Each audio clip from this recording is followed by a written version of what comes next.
Now as I conclude with you guys, I want to give you, at the end I'll give you some practical things, but today inshallah at least, I want to give you some observations, the things that you have to look out for. The thing we want out of Ramadan, for the goal of fasting is taqwa. The goal of fasting is taqwa. The goal of Ramadan is three things. To complete the 30-day training, to declare the greatness of Allah, and to be grateful. لِتُكَبِّرُوا اللَّهَ عَلَى مَا هَدَاكُمْ. Right? لِتُكْمِلُوا الْعِدَّةَ لِتُكَبِّرُوا اللَّهَ عَلَى مَا هَدَاكُمْ وَلَعَلَّكُمْ تَشْكُرُونَ. Three goals of Ramadan itself. But now I want to tell you what the real threat to your taqwa is in countries like the one you live in. Like Qatar, like Dubai, like the Khalij, like much of the Arab world, much of the Muslim world. The big danger to you and to your children is materialism. That is the big danger. Your children and you are becoming obsessed with the car, with the brand name clothes, with the brand name phone, with the gadgets, with the new movie, with the new song download. This is with the hanging out at the mall, with Facebook, and how many likes you got on your comment. You're getting obsessed with these things. Your entire life only means these things, nothing else. And this is a tragedy, because the youth of this ummah are so powerful. Wallahi, they are so powerful. When the young people of this ummah internalize the Quran, they can change the world. Really, the world will be a beautiful place if the young people of this ummah wake up. But the young people of this ummah are being put to sleep by the iPhone 5, by the Samsung Galaxy Touch, by the iPad, by Facebook. And those things can be used for a lot of good. They can be used for a lot of good. But man, those things are poison too, man. They're poison too. The sword is good if you point it at the enemy, but it's pretty bad if you point it at yourself. That's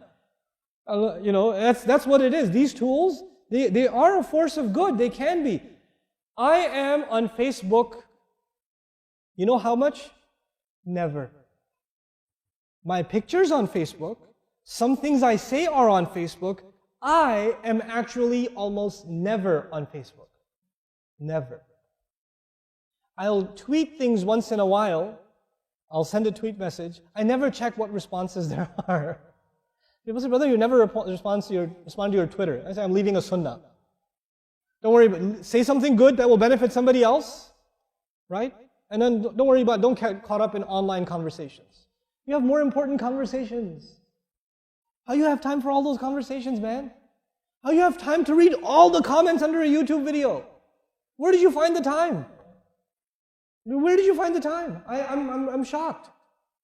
So you and I have to detox. We have to get rid of the gadgets, especially in Ramadan, guys.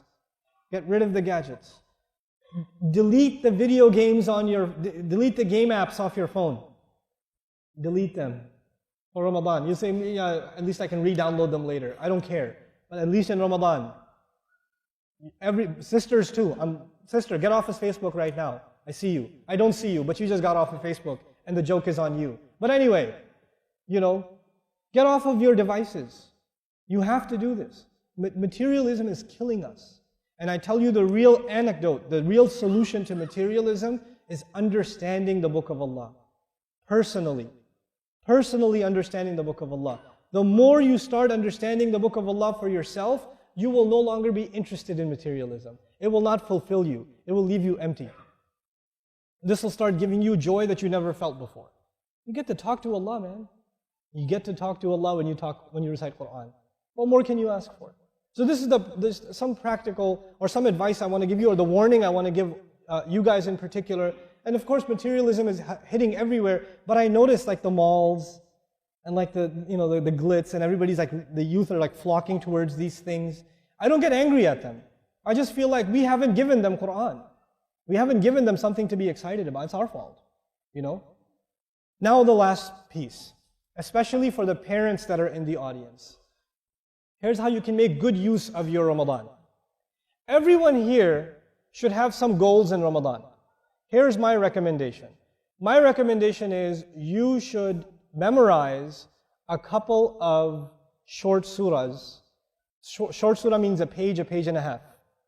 A couple, maybe 4 of them if you can. Between 2 and 4 of them in the month of Ramadan. And you should not do it alone. You should do it with your family. You do it, your children do it, the husband does it, the wife does it. First one to do it gets 200 riyals. Now the father will do it very quickly.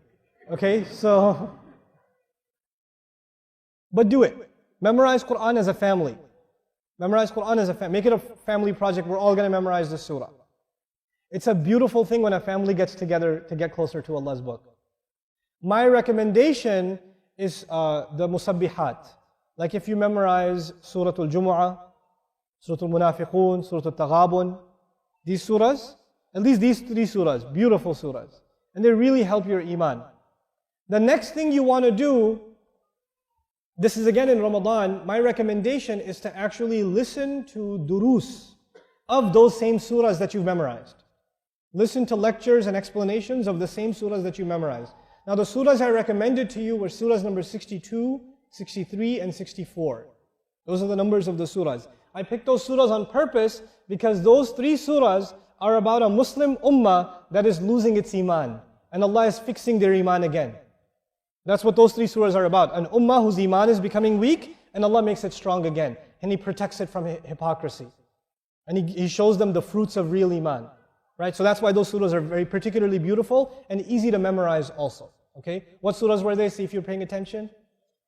62, 63, and 64. Now, I don't recommend doing other studies in Ramadan. Like, I personally am a big believer in Arabic studies and other studies, but those aren't spiritual studies. They're ulum aliyah, right? They're tools to get to higher studies. You can put the academic studies aside in Ramadan. The only thing you should study in Ramadan is what gets you closer to Allah directly, immediately. So if you're an Arabic student, don't do Arabic studies in Ramadan, do Quran studies in Ramadan. Do tafsir studies in Ramadan. Don't do Arabic studies in Ramadan, okay?